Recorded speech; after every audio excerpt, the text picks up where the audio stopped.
Europe Soir.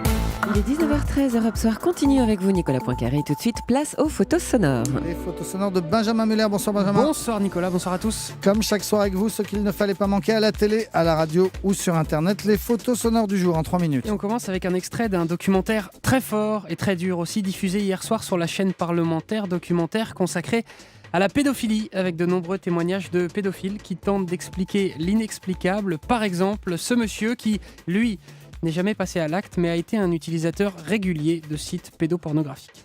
Et à partir du moment où je ressentais le besoin, c'est engager un combat qui est d'un côté ma conscience, qui me dit que ces images-là, c'est des images de viol, et de l'autre côté l'attirance, qui me dit que on peut quand même voir peut-être des images de petites filles toutes nues, voilà, tout simplement, ou même aller vers des images de relations sexuelles. C'est les images elles-mêmes qui procurent le plaisir. À ce moment-là, il n'y a pas d'empathie de ma part, il n'y a pas d'empathie par rapport à l'enfant. L'enfant n'est plus un être humain à ce moment-là, c'est un objet sexuel, au sens littéral du terme. C'est dans les moments où je me sens mal, très mal, que je partais à la recherche sur Internet de telles images.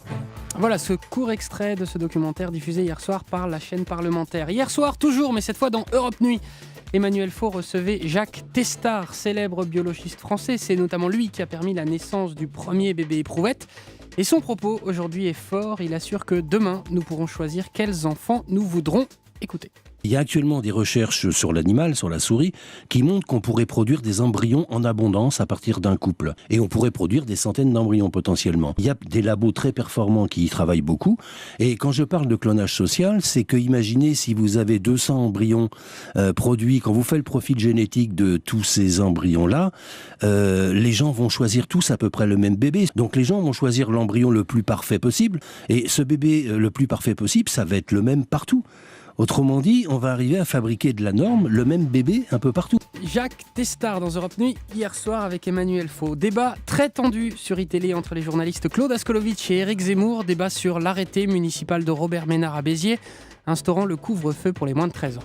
Dans beaucoup de villes aujourd'hui, les gamins de 11 ans, 12 ans, 13 ans, 14 ans, 15 ans font la loi, c'est les premiers trafiquants, etc. Ils font la loi, ils nourrissent les... C'est pas ça l'argumentaire de Ménard, hein. Il dit qu'il veut les protéger, les gosses. Oui, mais il dit pas qu'il veut te protéger les gosses, il dit qu'il veut protéger les gosses. Ce qui est plus recevable. Ce qu'il dit, je m'en fous. Ah bon.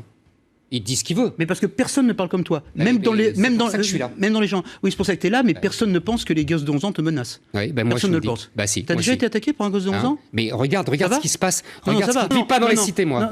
J'ai quitté tout ça. Mais c'est pas les gosses de 11 ans. Pardon. Voilà, Éric Zemmour et Claude Askolovitch sur iTélé. Si vous habitez dans la région de Poitiers, écoutez cet appel de Christine Drugman, qui est la patronne de la librairie La Belle Aventure dans le centre de la ville. L'établissement connaît de gros problèmes financiers, est menacé de fermeture et a besoin de 30 000 € pour survivre. Elle en appelle donc aux lecteurs sur France Bleu Poitou. Nous lançons à nouveau un appel parce que les lecteurs sont nos meilleurs alliés. Et cette fois-ci, nous cherchons 150 personnes qui acceptent d'avancer 200 € sur les achats à venir à la librairie. 150 fois 200 €, ça fait 30 000 €. C'est pas insurmontable. Nous sommes une librairie, c'est vraiment un lieu de liberté, de rencontre. C'est un lieu d'indépendance. Et c'est quelque chose qui devient très rare dans un centre. Et enfin, comme chaque année, la revue Restaurant à Londres vient de publier son World's 50 Best Restaurants. L'accent. Ouais, je suis pas mal. Allez, je traduis pour ceux qui n'ont pas compris. Le palmarès des 50 meilleurs restaurants du monde. Et que découvre-t-on dans ce palmarès? Aucun restaurant français parmi les 10 premiers, ce qui est invraisemblable.